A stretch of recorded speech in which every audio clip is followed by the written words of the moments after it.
Hi, everyone.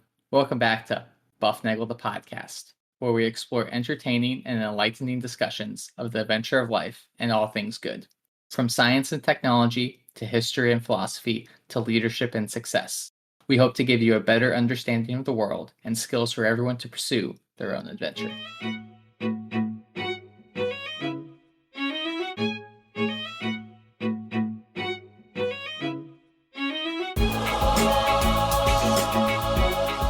Well, hi, everybody, and welcome back to Buffnagel the podcast, where we talk about all things good in the pursuit of the adventure of life. I'm Rafe, and hey, you know what that means. It means it's a Tuesday. It's a podcast Tuesday. And for the world's greatest listeners out there, you have made us part of the global top 10% of all podcasts. And we are grateful for that. Thank you very much. You can reach us as usual at buffnagel@buffnagel.com.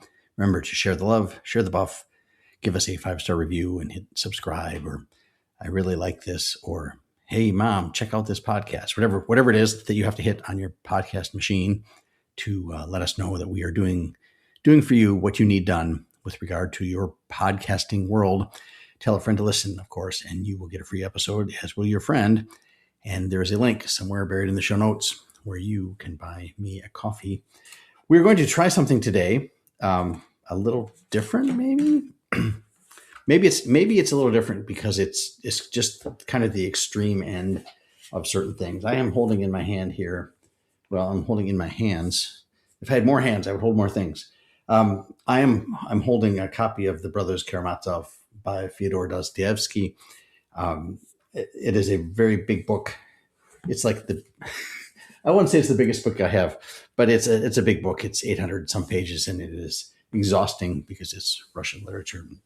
But it's a book you should read, I guess. And I'm trying to wet your whistle, I guess, here in doing this today to try to get you to do that. The other book that's in my hand is different. This is it's a book called The Gospel in Dostoyevsky, Selections from His Works. And it is it's a collection of some of the writings from some of his books and other things that he's written. And we're going to go through two of them today in an effort to get you to do the Brothers K, as they call it. In Brothers Karamazov, there's a number of major players and some minor players, and of course the major players are the brothers. Okay, so there are. Okay, this is where it gets a little confusing because there's two of them that are brothers, and then there's a half brother, and then there's another person who is believed to be an illegitimate son of the father, who is technically a brother as well. So there's a number of them, and the father acts like a child, so he's kind of like a brother. So there's a bunch of Russian guys, and they all have 100 different names because that's how they do it in Russia. But okay, the main three brothers. Basically, there's three brothers. Okay, the oldest one is Dmitri.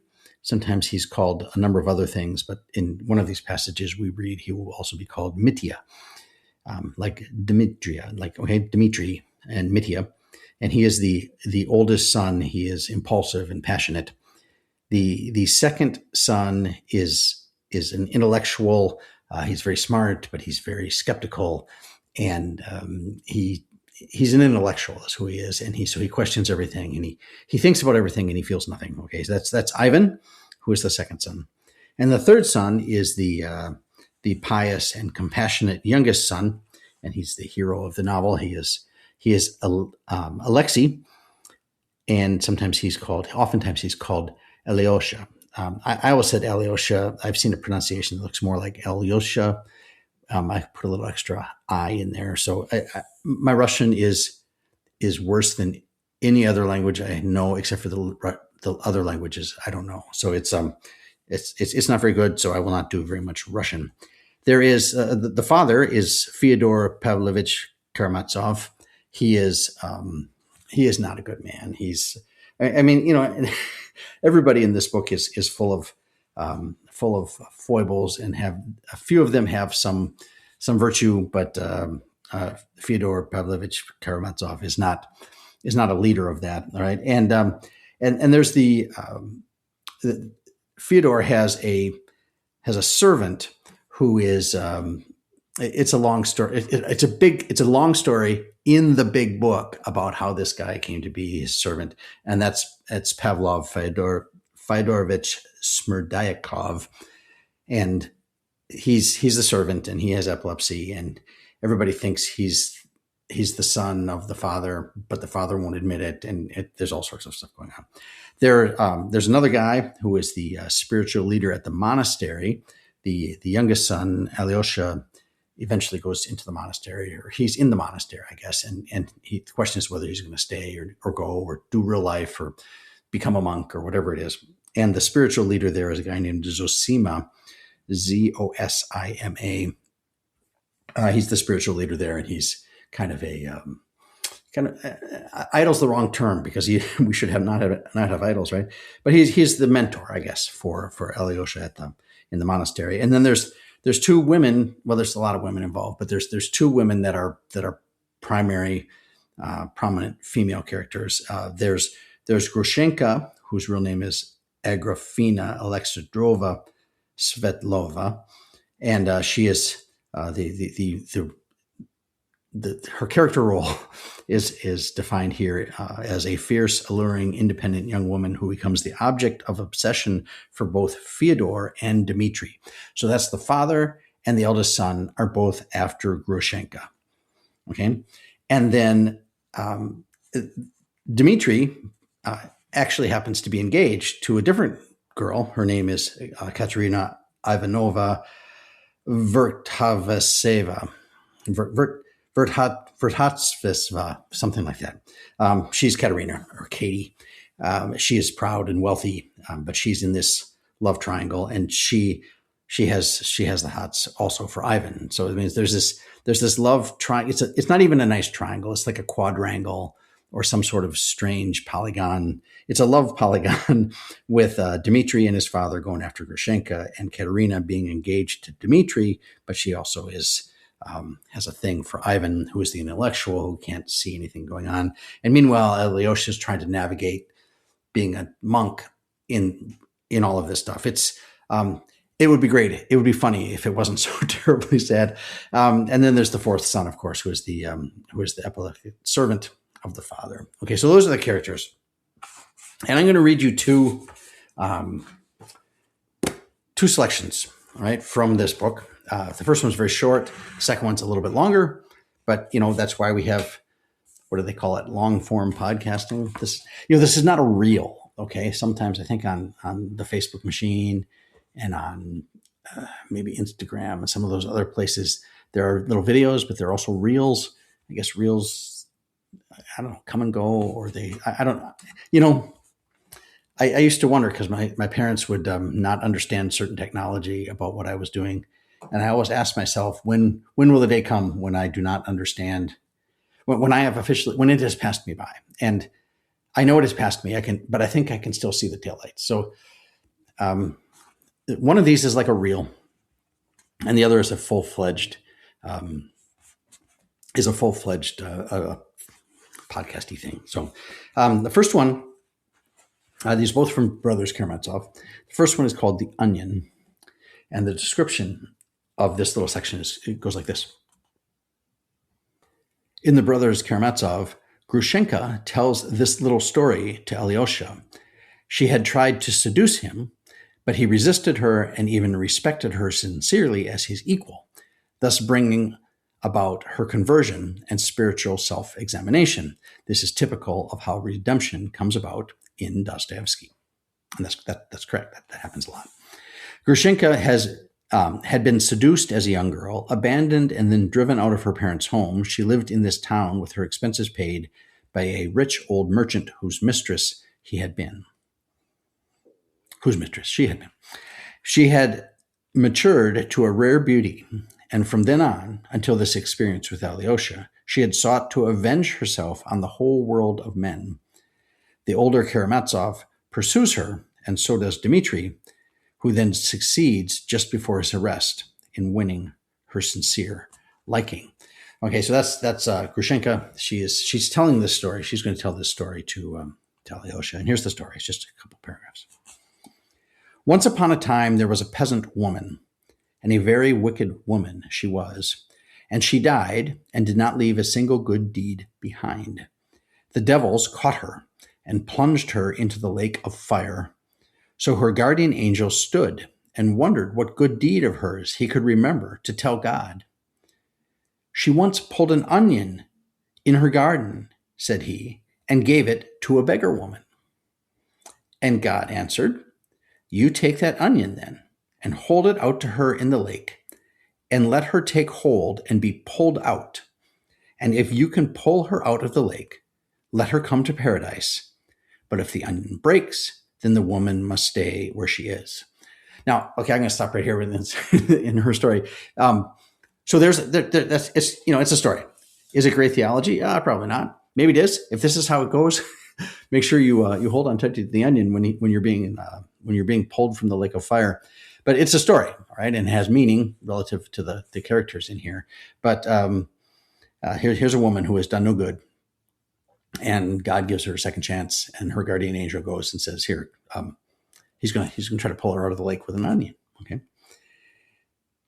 The angel ran to the woman and held out the onion to her. "Come," said he, "catch hold, and I will pull you out." And he began cautiously pulling her out. He had almost pulled her right out when the other sinners in the lake, seeing how she was being drawn out, began catching hold of her so as to be pulled out with her. But she was a very wicked woman, and she began kicking them. "I'm to be pulled out, not you. It's my onion, not yours." And as soon as she said that, the onion broke, and the woman fell into the lake, and she is burning there to this day. The angel wept and went away. "So that's the story, Alyosha," she said. "I know it by heart, for I am that wicked woman myself." So that's a story about what not to do if you're given a second chance. I don't know if you've heard that reference before of an onion.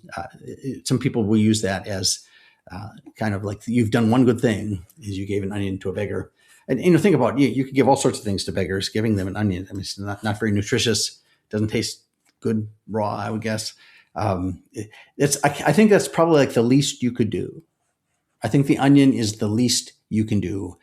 And then if that's all you have, I guess what was she supposed to do? I think she was supposed to let the other ones come out too. And that would have been a second thing she would have really done for other people.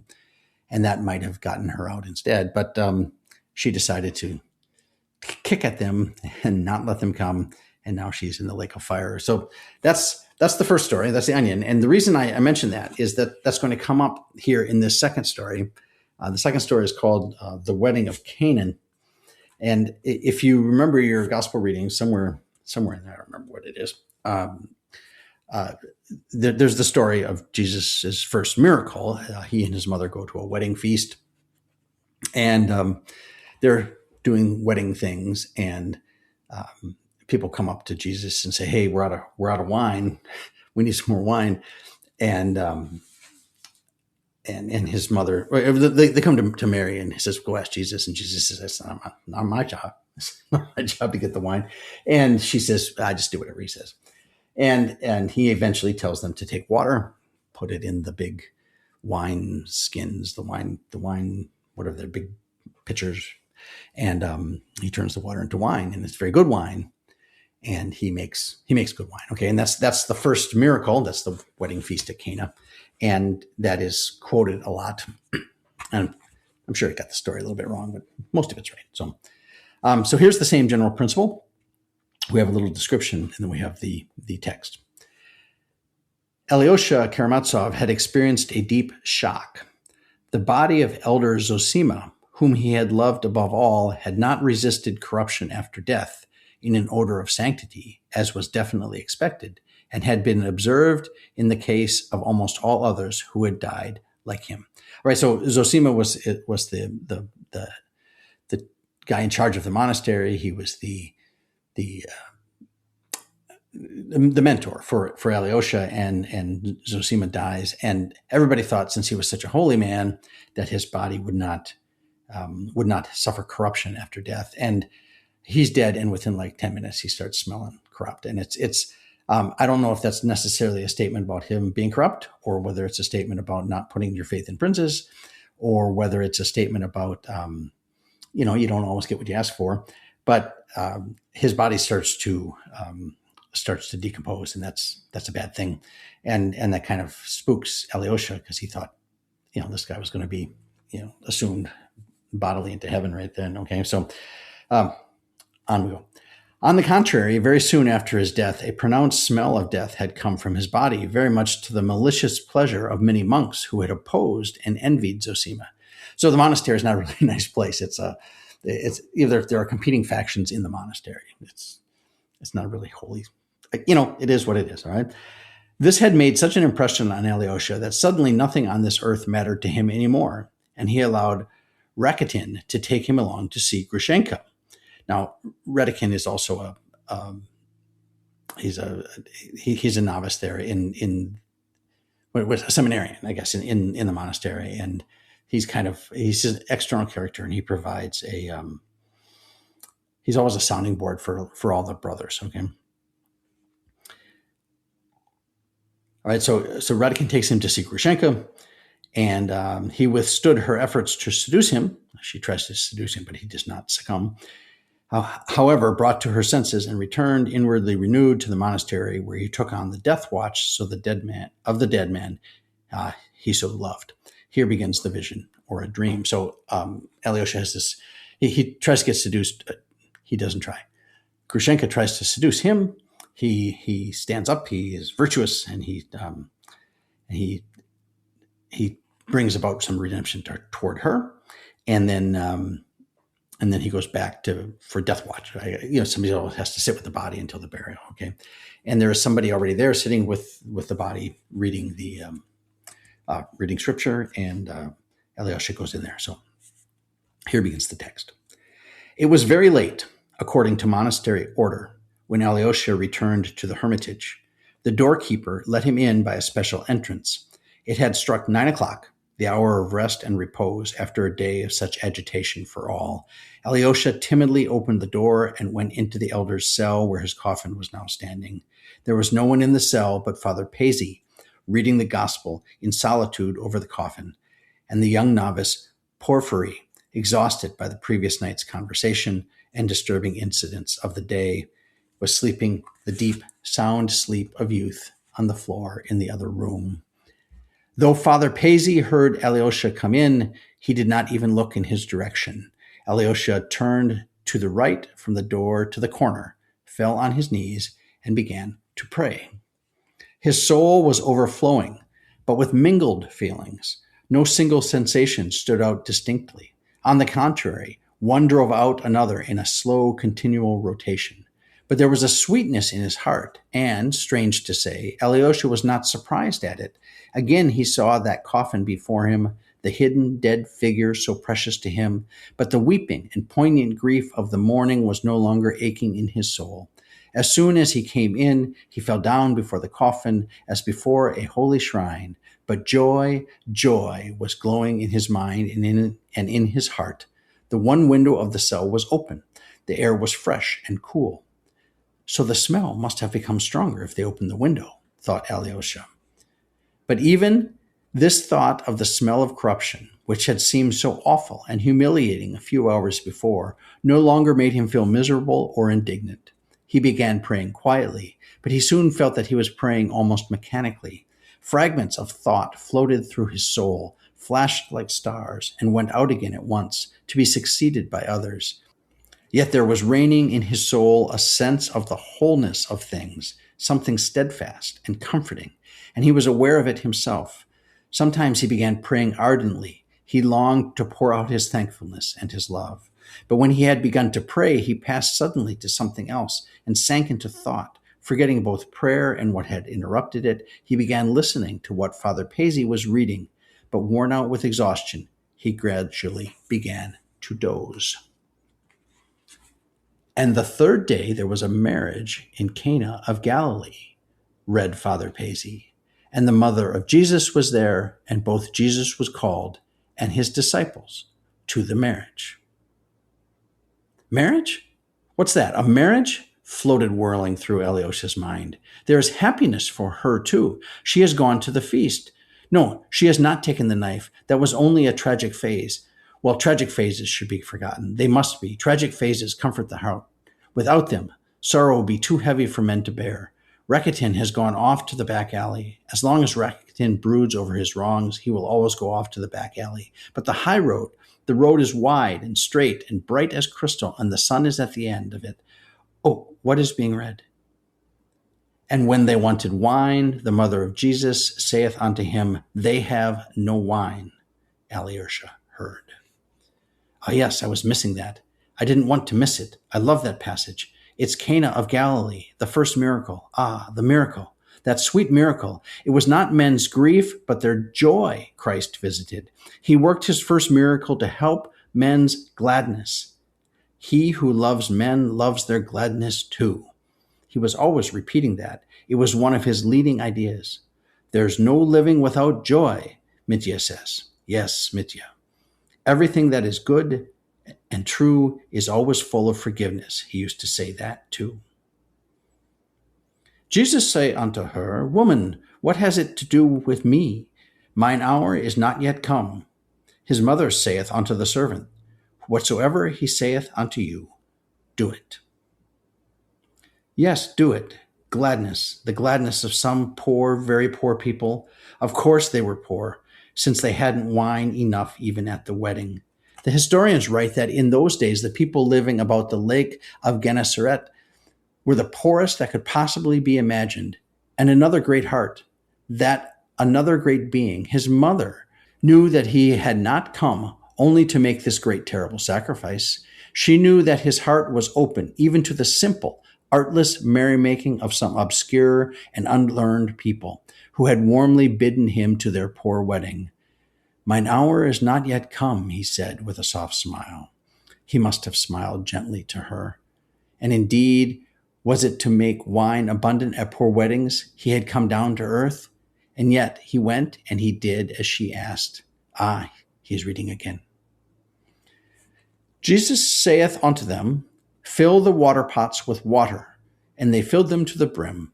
And he said unto them, Draw out now and bear unto the governor of the feast.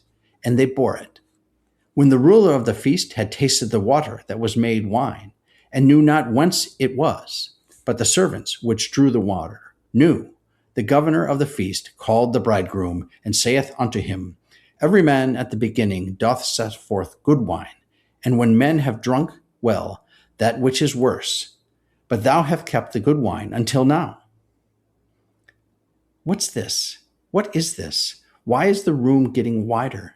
Ah, yes, it's marriage, the wedding. Yes, of course. Here are the guests. Here is the young couple sitting, and the merry crowd. And where's the wise governor of the feast? But who is this? Who? And again, the walls are receding. Who is getting up there from the great table? What?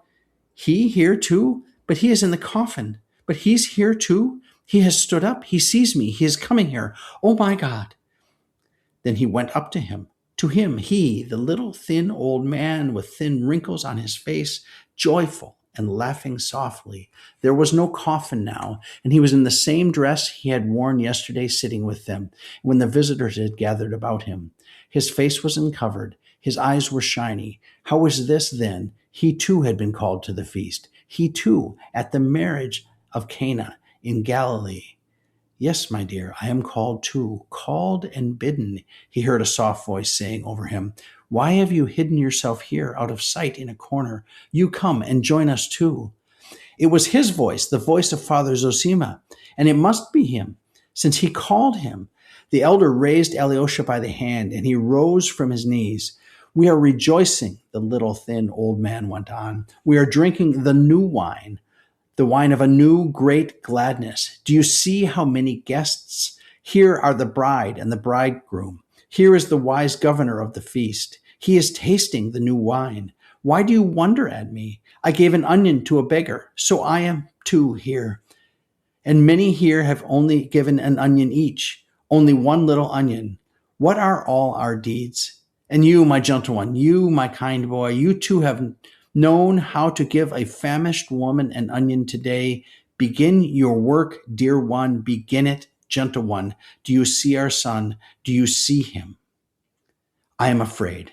I dare not look, whispered Alyosha. Do not fear him. He is terrible in his greatness and awful in his sublimity, but infinitely merciful. He has made himself like unto us from love and rejoices with us. He is changing the water into wine so that the gladness of the guests may not be cut short.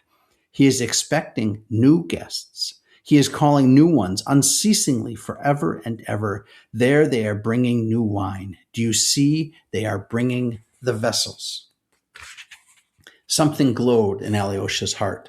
Something filled it till it ached. Tears of rapture rose from his soul. He stretched out his hands, uttered a cry, and awoke.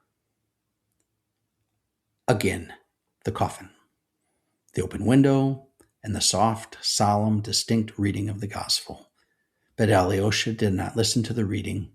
It was strange. He had fallen asleep on his knees, but now he was on his feet. And suddenly, as though thrown forward with 3 firm, rapid steps, he went right up to the coffin. His shoulder brushed against Father Paisy without his noticing it. Father Paisy raised his eyes for an instant from his book, but looked away again at once, seeing that something strange was happening to the boy. Alyosha gazed for half a minute at the coffin, at the covered, motionless, dead man that lay in the coffin, with the icon on his breast and the peaked cap with the octangular cross on his head. He had only just been hearing his voice, and that voice was still ringing in his ears. He was listening, still expecting other words, but suddenly he turned sharply and went out of the cell. He did not stop on the steps either, but went quickly down. His soul, overflowing with rapture, yearned for freedom, space, openness. The vault of heaven, full of soft, shining stars, stretched vast and fathomless above him. The Milky Way ran in 2 pale streams from the zenith to the horizon. The fresh, motionless, still night enfolded the earth. The white towers and golden domes of the cathedral gleamed out against the sapphire sky. The gorgeous autumn flowers in the beds round the house were slumbering till morning. The silence of earth seemed to melt into the silence of heavens. The mystery of earth was one with the mystery of the stars. Alyosha stood, gazed, and suddenly threw himself down on the earth. He did not know why he embraced it. He could not have told why he longed so irresistibly to kiss it all. But he kissed it, weeping, sobbing, and watering it with his tears, and vowed passionately to love it forever and ever. Water the earth with the tears of your joy, and love those tears, echoed in his soul. What was he weeping over? Oh, in his rapture, he was weeping even over those stars, which were shining at him from the abyss of space, and he was not ashamed of that ecstasy. There seemed to be threads from all those innumerable worlds of God, linking his soul to them, and it was trembling all over in contact with other worlds. He longed to forgive everyone for everything and to beg forgiveness, oh, not for himself, but for all men, for all and for everything. And others are praying for me too, echoed again and again in his soul. But with every instant, he felt clearly and, as it were, tangibly, that something firm and unshakable, as that vault of heaven, had entered into his soul. It was as though some idea had seized the sovereignty of his mind, and it was for all his life and forever and ever. He had fallen on earth a weak boy, but he rose up a resolute champion. He knew and felt it suddenly at the very moment of his ecstasy, and never, never all his long life could Alyosha forget that minute. Someone visited my soul in that hour, he used to say afterwards, with implicit faith in his words. And within 3 days, he left the monastery in accordance with the words of his elder, who had bidden him to sojourn in the world. So that's Alyosha's dream, his vision, his I don't know, some people might consider it a nightmare, but that's his story of his defining moment as a young man, falling on the ground, a weak boy, and rising as a resolute champion. It is a wonderful interpretation of the wedding feast at Cana, and his vision of Zosima entering that feast is one I had never contemplated that. We always hear about the kingdom being a wedding feast, right? That is what it will be like. It will be like a feast. All right. And I don't know if you've ever been to great feasts. They are some of my favorite things. Great meals are wonderful. And if the afterlife appears to be, if it is what it appears to be, a grand feast, then people will keep coming. That you will be there, and then they will keep showing up. And Zosima says that. He said, look, the room is getting bigger. The table gets bigger. There is more wine. There's always more wine. And this is that's a very wonderfully astute observation by the author here that he puts into Alyosha's head. That's how we should think about the feast. Is you will know people there. You will be the new person, and then other people will follow you, and there will be people already there, and they will keep bringing more wine, and it will get bigger and bigger and bigger, and that's an example of the kind of thing that hides in. It's not even hiding in it. It's buried something. It is tied into all the Dostoyevsky writing. There's so much. There is so much of the gospel comes through in Dostoyevsky, understanding theology and understanding the nature of God and man's position and what he's supposed to be doing here. His writings are rich with that stuff, and that's why his writings are considered great books. The Brothers Karamazov is 850 pages, and it's not all.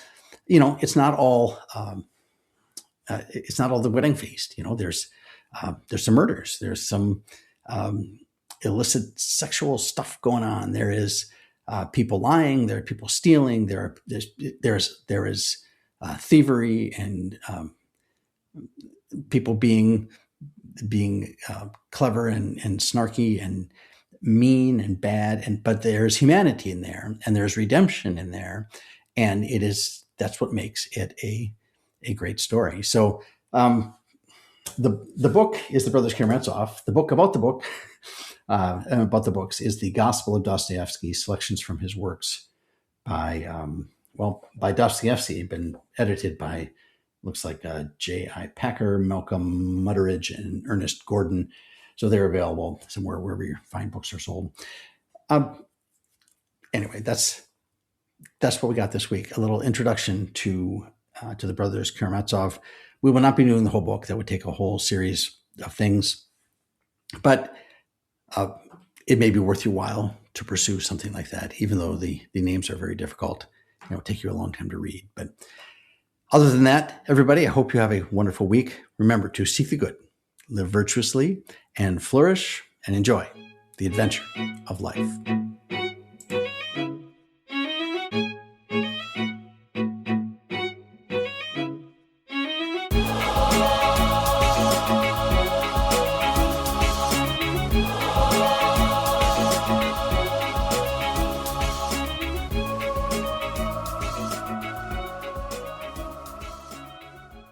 It's going to be a great day.